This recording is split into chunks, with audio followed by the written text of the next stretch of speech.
Muy buenas noches. En primer lugar quería agradecer la invitación formulada por el señor director de la Unidad Ejecutora, el licenciado Carlos Aguilar Calderón, y agradecer la presencia de todos ustedes, colegas, amigos, guías oficiales, artistas, público en general. Hoy vamos a hablar un poco sobre nuestras investigaciones en Chornacap, que en realidad yo debo remarcar estas investigaciones como las que se han presentado el día de ayer, son producto de la inversión del Estado, como bien lo señaló ayer el director. Inversión sin la cual hubiese sido imposible hacer estos trabajos por mucha buena voluntad que exista. De tal manera que creo que mal haríamos nosotros en desdeñar este aporte significativo que proviene de los bolsillos de los peruanos. Y entonces yo expreso a través de ustedes nuestra gratitud, porque gracias al recurso económico que los peruanos han puesto a manos del Poder Ejecutivo, estos proyectos son posibles. A ver, vamos a... el siguiente. A ver, el monumento arqueológico Chotuna Chornacap básicamente está representado por un gran edificio, un monumento notable de aproximadamente 80 metros en la base y casi 40 metros de altura en su momento más importante. Y está, obviamente, como muchos conocen, está asociado a una tradición oral, a una historia misteriosa, fantástica, ¿no? Como es la leyenda de Ñayla, que por más de un siglo ha sido objeto de interés de investigadores y de muchos interesados en el tema que han tratado de buscar explicaciones a esta versión, para algunos mítica, pero que cada vez tiene más argumentos arqueológicos. Nosotros estamos interesados en este tema también motivados por la historia de la tradición oral. Sin embargo, hemos querido buscar en este monumento explicaciones a la tradición oral, pero también al funcionamiento, ¿no? al desarrollo que ha tenido a lo largo de los años. Este es un monumento que aproximadamente debió levantarse entre el año 950 después de Cristo, el momento más importante de la cultura de Lambayeque, que es una típica pirámide, ¿no? De lados inclinados con rampa circunferencial, que la convierte en un gran edificio monumental. Siguiente. Nosotros hemos entrado nuestras investigaciones desde el año 2009 en este edificio pequeño, en Chornacap, una pequeña plataforma ubicada cerca del litoral del Pacífico, aproximadamente a casi 3,5 kilómetros al oeste del litoral del Pacífico y a 9 kilómetros al este de la ciudad de Lambayeque. Este es un edificio que está configurado por 3 niveles platafórmicos que apenas alcanzan los 15 metros de altura y que tiene una rampa central que la convierte en una plataforma en forma de una T, ¿no? Si usted ve la planta tiene una forma de T. En este lugar, siguiente, el profesor Christopher Donan excavó en 1981, 82, 83 y registra estos murales polícromos en el lado norte de Chornacap. Y entonces este elemento arquitectónico, decorativo, que tiene y guarda rasgos muy parecidos a la tradición colorística del arte mural lambayecano, pero que ha recibido la clara influencia de lo que nosotros llamamos el horizonte medio, para no usar el término Wari como un elemento que puede generar confusión. Y hablo de horizonte medio cuando me refiero a una época y no a un estilo en especial. Nosotros, entonces, motivados por la presencia de estas pinturas, decidimos reabrir esta fachada que Donan había excavado en la década del 80. Y entonces, al abrir la fachada, lo que hemos registrado es una arquitectura sumamente compleja, en cuyo centro, que algunos de ustedes les puede sonar familiar esto, aparece una plaza, un patio, ¿no? Con una plataforma y en el fondo un trono para un personaje que estuvo seguramente techado por las evidencias de los postes que hemos encontrado y que articula todo un conjunto arquitectónico menor, pero de un enorme poder narrativo, es decir, nos remite a una reconstrucción de hechos y acciones que ahora no podemos ver, pero que a través de la producción material sí es posible percibir, ¿no? Este es un elemento singular. La arqueología peruana tiene registro de este tipo de materiales, pero en esta época no habíamos encontrado algo tan conservado. Es decir, cuando nosotros estamos frente a esta evidencia, lo primero que pensamos es que Los personajes que habitan y que desarrollan las actividades rituales en este escenario deben estar cerca, deben tener una residencia cerca, deben tener una sepultura cerca, ¿no? Entonces, estos escenarios deshabitados, abandonados, nos remiten a un funcionamiento. Yo por eso uso la palabra, el término narrativo, nos remite a un proceso. Entonces, siguiendo la línea de investigación, ¿no?, y recogiendo las evidencias que hallamos en el trono de Chornacab, como son estos materiales que provienen cerca del trono, este pequeño fragmento de madera con el grabado de una escena que conocemos como la recolección de los espóndilos, y estos dos fragmentos indiscutiblemente de factura lambayeque, e incluso en la que aparece el personaje mítico más representativo de esta sociedad, nos hace pensar a nosotros que la asociación entre la cronología que ofrece relativa a estos objetos tiene una relación directa con el trono, y que entonces debió funcionar probablemente entre el siglo XI después de Cristo. Siguiente. No solamente los fragmentos de cerámica de estilo lambayeque, sino que evidencias de sacrificios humanos que ya no nos llevan al tema material, sino nos llevan al tema de los rituales. Es decir, en este lugar se desarrollan actividades rituales de profundo impacto social, ¿no? Una cosa es celebrar una ceremonia simple, ¿no?, de ofrendas, y otra cosa es la celebración de un conjunto de sacrificios humanos donde grupos de personas son sacrificadas y son sometidas a un suplicio dramático. Estos osamentas tienen cortes, en algunos de ellos ha sido retirado la cabeza del cuerpo de una manera violenta, con cortes sumamente profundos, ¿no? La cervical 2 ha sido arrancada prácticamente, y entonces estamos frente a rituales de un impacto muy fuerte. Y entonces, por esa razón, usando los materiales que mostré, las evidencias arqueológicas y las osamentas, entonces nosotros pensamos en que este es el lugar donde se produce una actividad política y religiosa de alto impacto, es decir, actividades rituales en la parte central de las pinturas que remiten a desfile de personajes llevando cabezas, trofeos, y actividades de carácter privadas en el trono, donde un personaje principal desarrolla actividades con otro grupo de personas para tomar decisiones. Esa era la primera parte de nuestra excavación en el año 2009 y 2010. Pero por esa razón entonces nosotros decidimos ampliar la excavación, pero usar un criterio elemental en arqueología. Es decir, si hablamos tanto de la dualidad, ¿no?, entonces apliquemos la dualidad también para la investigación y pensamos, si en el norte hay un patio con un trono, con un elemento narrativo muy fuerte, entonces en el lado opuesto debe haber un complemento a este elemento. Y por eso entonces excavamos en el lado sur, y efectivamente en el lado sur de la Huaca aparece un conjunto de evidencias. Las primeras evidencias son materiales tardíos de la época chimuinca, pero debajo de una gran capa de arena. Entonces hemos documentado una arquitectura sumamente compleja que nosotros le llamamos la residencia.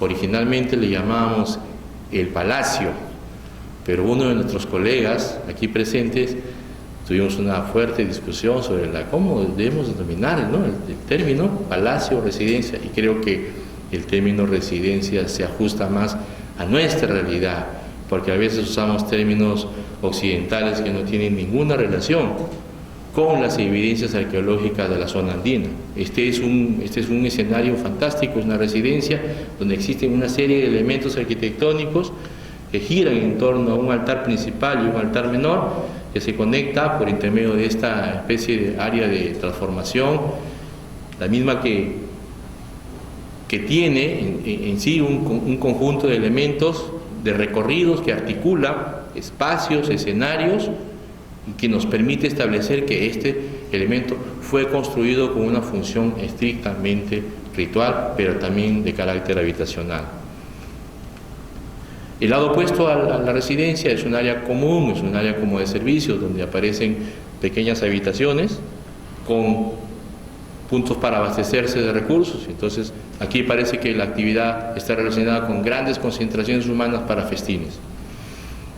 Dicho esto, entonces, con el trono y la residencia, nosotros teníamos un argumento suficiente para poder construir una historia de este sitio y hablar de Chornacá como el gran palacio, o la gran residencia de élite, de la élite de Lambayeque durante el siglo XI.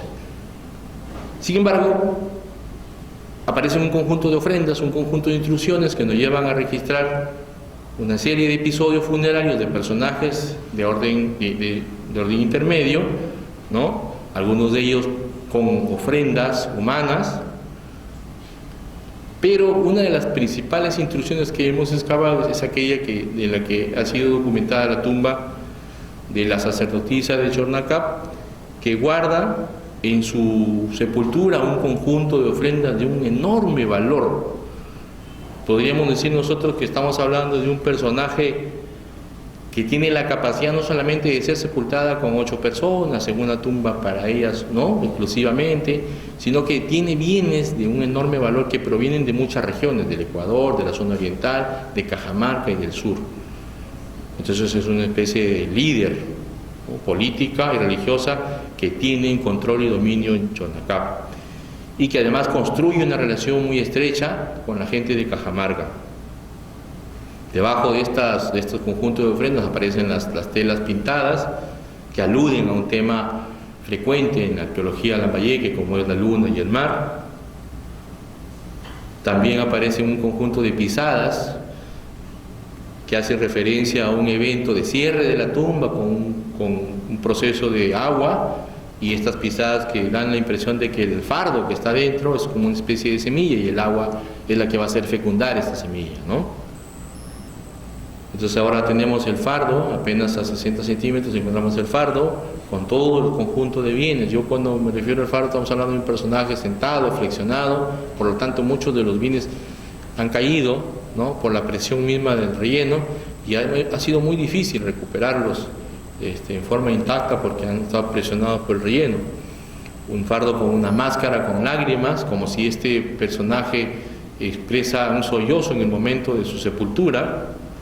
Bienes de prestigio que tienen mucho valor documental, pero también tienen valor tecnológico, como este repertorio de bienes entre corona, orejeras de oro y plata, que revelan una enorme capacidad tecnológica en esta época, que han resuelto una serie de tecnologías, pero que también reafirman el tema dual, objetos de oro y objetos de plata, que es una constante, ¿no?, como una filosofía permanente en el área andina.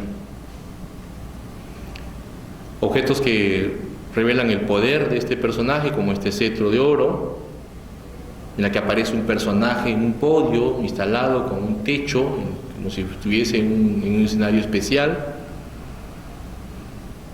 Este cuenco de plata totalmente repujado en la parte exterior, que tiene también un enorme discurso que alude a un tema marítimo.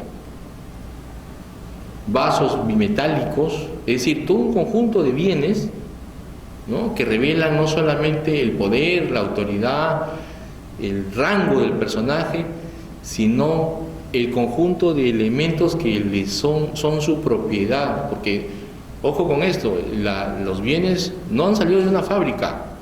Los bienes de este personaje han sido elaborados y construidos exclusivamente para ella, es decir, no se encuentran en otro lado. Y eso es lo importante. O sea, esta corona, los vasos, los bienes que usa en su sepultura son creados y construidos específicamente para esta persona, lo que habla entonces del enorme poder que tiene este personaje. Juego de pictorales, de concha, brazaletes, es decir, un conjunto de bienes que revelan un enorme prestigio de este personaje. Incluso hay algunos bienes que no son de la zona de Lambayeque, como estos que están a este lado, que provienen del Ecuador, y que hablan muy bien de las relaciones que se construyen a partir del espóndilus, del conus, y de un conjunto de bienes que son movilizados desde el Ecuador y Colombia. Lingotes de oro y de plata que son colocadas en algunos de sus acompañantes, que generan la idea de una sensación de profundo simbolismo para destacar el estatus de cada uno de estos personajes que le acompañan. Y juegos de cerámica como si tuviese una vajilla completa para este viaje al otro mundo, en la que lleva la vajilla, ¿no?, para seguir usando en esta otra vida, en la que se convierte en un ancestro, ¿no? Bien, hemos tenido la suerte de contar con la intervención de 3 antropólogos físicos para certificar el género, es decir, el sexo de este personaje. Es una mujer de 45 a 50 años. Hemos hecho una reconstrucción de la posición de los objetos, de la distribución, de las relaciones que establece en el ámbito macro-regional. Pero a nosotros nos interesa, yo creo que más allá del valor de los objetos, nos interesa saber qué podemos decir de todo este conjunto de bienes, hasta dónde podemos llegar en la interpretación. Porque los museos están llenos de estos objetos bonitos. Están llenos las vitrinas de objetos de oro, y qué bien. Pero nosotros necesitamos entender cuál es la función, cómo podemos construir una historia a partir de estos bienes. Y entonces para nosotros existen 3 niveles de bienes. Un grupo de bienes que demuestran el estatus político, es decir, bienes que el personaje usa en el estricto función de su investidura política como autoridad, como gobernante. Y la corona es indiscutible. El cetro es otro bien que usa para destacar, es un rasgo que aparece para definir el rol político como autoridad. En segundo lugar, este personaje tiene un rango sacerdotal, es una sacerdotisa, es una gobernante, es una sacerdotisa, y para demostrar ello tenemos los conjuntos de orejeras, vasos y copas que son para estas grandes ceremonias rituales, donde se hacen libaciones simbólicas, ¿no?, en estos bienes de alto valor, de oro, plata y aleaciones. Y un tercer grupo de bienes que hablan de su estatus semidivino, es decir, que no son para la vida, son para la, digamos, para la muerte, entre comillas, para la otra vida. Entonces ahí tenemos nosotros la máscara, que no la usa en vida, las telas pintadas y la miniatura de la litera, que es para trasladarla y transportarla al otro mundo. Entonces fíjese cómo a partir de los objetos podemos entrar en el entendimiento de que tenemos los roles político, religioso y semidivino, es decir, cuando este personaje muere se convierte en una deidad, y para eso tiene un conjunto de bienes. Bien, no solamente tiene los bienes, sino que además administra un corpus iconográfico que son su propiedad y que revelan su investidura y la relación que tiene con esto, sobre todo con 2 niveles, la luna y el mar, entendiendo estos 2 escenarios como escenarios femeninos, que destacan su rasgo de género, ¿no? La luna mítica y el mar, la madre de las aguas. Afortunadamente, y ahora ya voy a ir terminando para luego pasar a las preguntas, debajo de la sepultura de la sacerdotisa aparece en forma inesperada una nueva tumba, es decir, un evento que los arqueólogos no teníamos en el repertorio, un evento funerario que no habíamos pensado. Es decir, estamos pensando siempre que los personajes todos tienen su tumba independiente y que cada uno de ellos goza del privilegio de tener un espacio propio, ¿no? Sin embargo, aquí lo que tenemos nosotros debajo de una tumba importantísima, aparece un personaje sepultado mucho antes, y por lo tanto lo primero que pensamos es que hay una relación entre ambos, y lo que tenemos que saber ahora es cuál es esa relación, cómo podemos establecer ese vínculo que tiene a este personaje que está bajo la tumba de la sacerdotisa. Nosotros lo bautizamos con el nombre de el personaje de los espóndilos, ¿no?, haciendo alusión al conjunto de espóndilos que acompañan a la sepultura. Tiene 10 juegos de espóndilos a cada lado, a la mano derecha y a la mano izquierda, y ese es el elemento que parece ser el que destaca en la sepultura de este personaje. Este personaje aparece en nivel más profundo, pero además también asociado al agua, lo que nos hace suponer a nosotros que probablemente estos espóndilos son colocados intencionalmente en el nivel del agua, porque es del agua de donde provienen. Y entonces hay una relación directa entre el agua como vehículo para la llegada de estos hombres y el agua también como vehículo para la llegada del espóndilos. Aparecen bienes también de prestigio, orejeras, cuchillos, una botella mochica tardía que parece ser una reliquia para esta persona que la preserva a la sepultura, botellas lambayeque, ¿no?, con la efigie del personaje mítico conocido como Naila, Es decir, todo un conjunto de bienes, lo que nos hace por nosotros pensar en una sepultura tipo mausoleo, es decir, el espacio para la sepultura de la familia. Es este personaje un miembro de la familia de la sacerdotisa, este puede ser un primer esposo, un hermano mayor, este es un individuo de aproximadamente 30 años en el momento de la muerte, pero que construye una relación seguramente en vida, pero que no se pierde más allá de la muerte.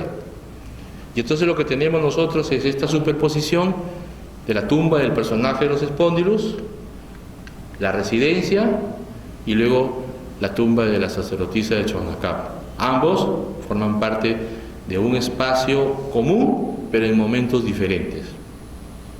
Entonces ahora nosotros podemos hablar de Chornacab, no como la Huaca Chornacab, sino como el templo de Chornacab, donde tenemos el trono, ¿no?, la residencia y el mausoleo para la sacerdotisa y para el personaje de los Spondylus. Y entonces creo que a partir de estas evidencias podemos empezar a contar una historia que seguramente debió empezarse a contar cuando Martín Farrochumbi le cuenta a Cabello la historia de Naila, ¿no? Y le dice que desde muy lejos del extremo del Perú llegan unos hombres. Es probable que estos hombres sepultados en este lugar tengan mucho que ver con esta narración. Y los próximos años, con la inversión del Estado, y yo creo que así será, podremos tener nosotros mayores argumentos para hablar sobre la historia o el misterio que envuelve a Chornacab en frente a la leyenda de Naila. Muchas gracias.